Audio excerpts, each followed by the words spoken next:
Assalamualaikum warahmatullahi wabarakatuh. Perkenalkan, nama saya Desi Widiana. Di sini saya akan menjelaskan mata kuliah Biomedik Dasar, materi sistem reproduksi. Yang pertama, sistem reproduksi. Sistem reproduksi atau sistem genital adalah sistem organ seks dalam organisme yang bekerja sama untuk tujuan reproduksi seksual. Banyak zat non-hidup seperti cairan, hormon, dan feromon juga merupakan aksesoris penting untuk sistem reproduksi. Tidak seperti kebanyakan sistem organ, jenis kelamin dari spesies yang telah terdiferensiasi sering memiliki perbedaan yang signifikan. Perbedaan ini memungkinkan untuk kombinasi materi genetik antara dua individu yang memungkinkan untuk kemungkinan kebugaran genetik yang lebih besar dari keturunannya. Sistem reproduksi yang melibatkan organ-organ reproduksi pada makhluk hidup digunakan untuk berkembang biak atau melakukan reproduksi dengan tujuan untuk melestarikan jenisnya agar tidak punah. Selanjutnya di sini ada gambar dari sistem reproduksi atau struktur sistem reproduksi. Ini terdiri dari sistem reproduksi pria yang terdiri dari penis, testis, skrotum, dan uretra. Lalu sistem reproduksi wanita terdiri dari ovarium, oviduk, uterus, dan vagina. Lalu dapat mengalami gangguan sistem reproduksi.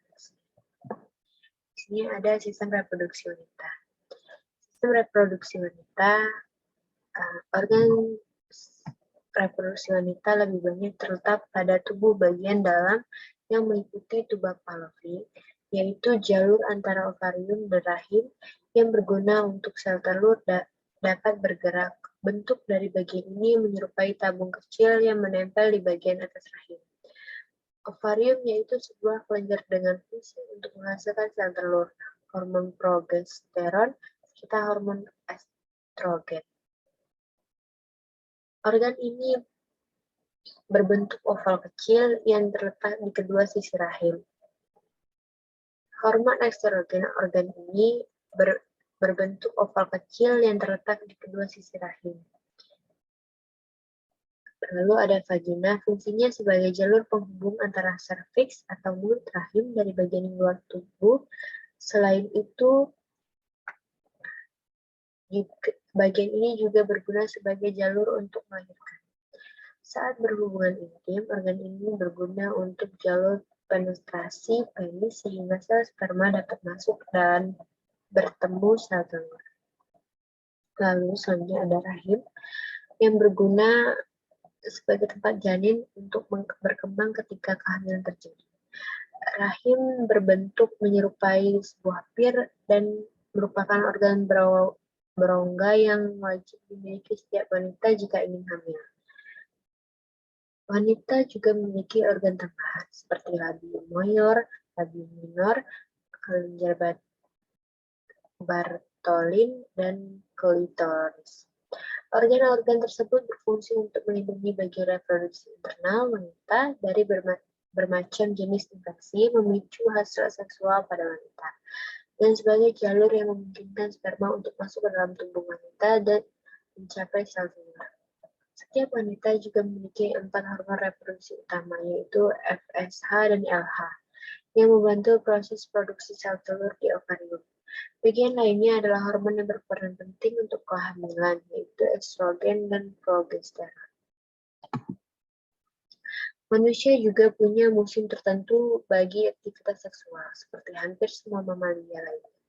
Koitus dapat terjadi kapan saja, dan koitus lain berperan dalam fungsi reproduksi, bisa juga berfungsi hanya sebagai aktivitas untuk mempertahankan seksualitas, yaitu dengan menggunakan kontrasepsi. Kontrasepsi adalah mencegah terjadinya pembuahan. Ada beberapa metode di antaranya, yaitu IUD diletakkan pada uterus, lalu ada kondom, lalu ada suntikan, lalu ada pil pencegah kehamilan, lalu ada implan, dan ada sterilisasi.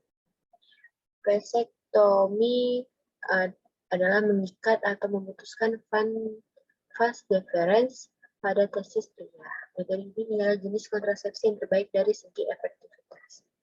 Lalu ada tubektomi, mengikat atau memutuskan tuba Fallopi wanita. Sini ada gambar dari sistem reproduksi wanita. Itu ada tabung Fallopi, indung telur, rahim, serviks, vagina, dan vulva. Reproduksi wanita terdiri dari bagian dalam internal dan luar tubuh.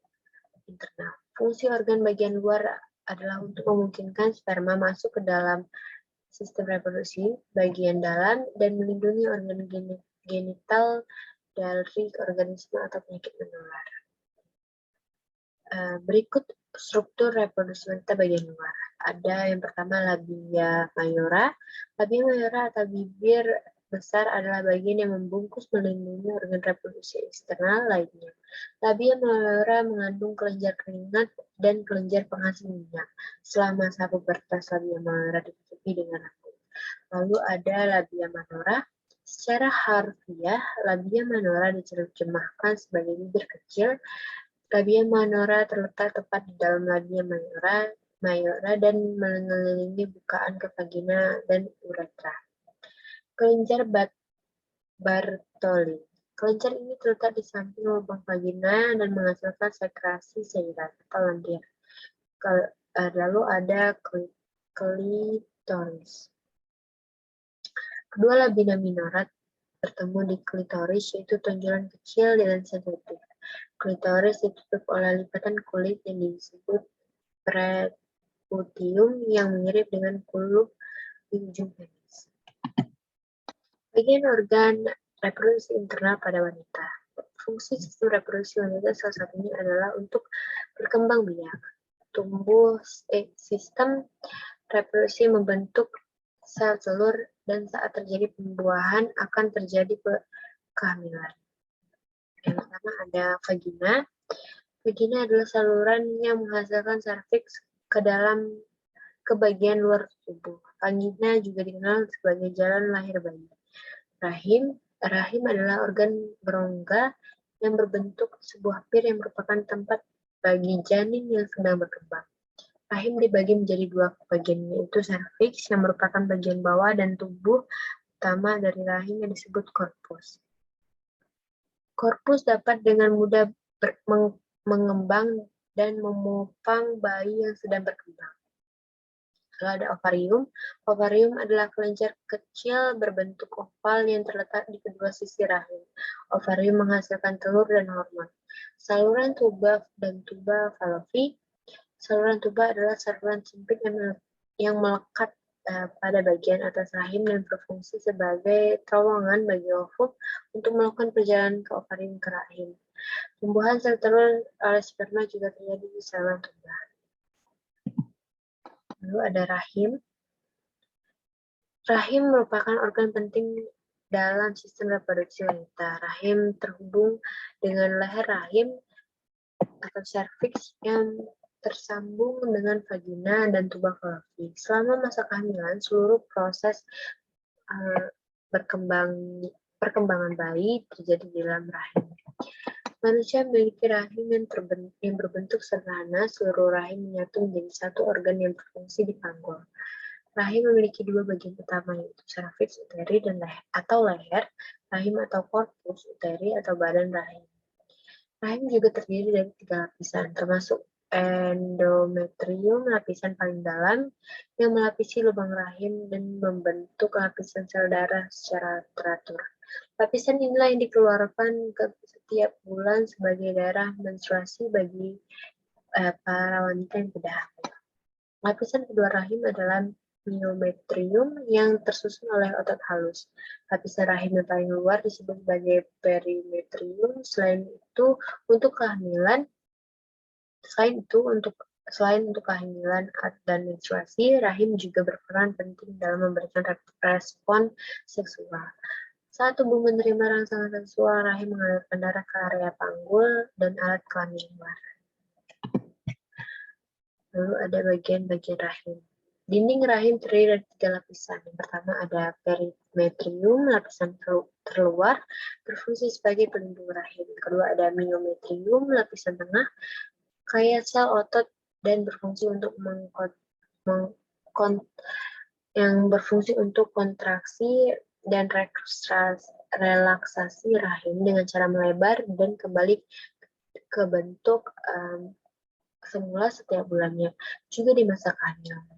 Yang ketiga ada endometrium, lapisan terdalam, banyak menghasilkan lendir dan kaya akan pembuluh darah. Sebulan sekali, ketika menstruasi, lapisan ini seluruh diikuti dengan perdarahan. Lalu setiap bulan, dinding rahim selalu mengalami perubahan ketebalan. Dan peristiwa ini dipengaruhi oleh hormon. Sebab pada dasarnya, rahim adalah organ perempuan yang diatur oleh hormon. Dalam kondisi tidak hamil, rahim wanita dewasa berukuran sebesar telur ayam atau 8 x 6 x 4 cm, beratnya 100 hingga 200 gram, dan volumenya 75 sampai 200 ml. Pada masa kehamilan, berat rahim tetap hanya bentuk melebar dan meregang, sehingga dari besar telur ayam menjadi sebesar sebuah semangka ukuran 5-7 kg. Dalam keadaan normal, di rongga panggul rahim tersemayam dalam posisi anterfleksi, kepala rahim condong ke arah depan, dan anteversi, rahim sedikit naik terdorong ke depan. Ada lagi bagian retrofleksi, yaitu rahim menjorok ke belakang, yang dikhawatirkan pada wanita dapat menyebabkan ketidaksuburan. Namun pada kenyataannya posisi rahim tidak berpengaruh terhadap kesuburan dan kemampuan untuk hamil seorang wanita. Secara anatomi, rahim terhubung dengan organ reproduksi wanita lainnya, yaitu ovarium, indung telur, dan tuba Fallopi, dan juga vagina. Di sini ada fungsi rahim. Yang pertama ada pada masa konsepsi atau ovulasi, fungsi rahim mengarahkan aliran darah ke organ seksual. Selama gairah seksual dan hubungan intim, aliran darah tersebut dapat meningkatkan peluang pembuahan. Setelah terjadi pembuahan, fungsi rahim menerima sel telur yang dibuahi yang akan berkembang menjadi janin. Ketika ada pada masa kehamilan, fungsi rahim menahan dan mendukung tumbuh kembang janin dengan cara memberi asupan oksigen dan nutrisi melalui pembuluh darah plasenta, serta melindungi janin dari benturan atau kontak dengan lingkungan luar. Dalam persalinan, fungsi rahim mengeluarkan janin dengan cara berkontraksi atau mendorong janin turun ke jalan lahir. Lalu, pasca persalinan, rahim menjadi salah satu media pencegahan kehamilan, manakala pada rahim dipasang alat kontrasepsi intrauterus, Nevis, atau IUD, atau spiral. Terima kasih, maaf jika ada salah kata dan penyampaian dalam materi ini. Saya akhiri, wassalamualaikum warahmatullahi wabarakatuh.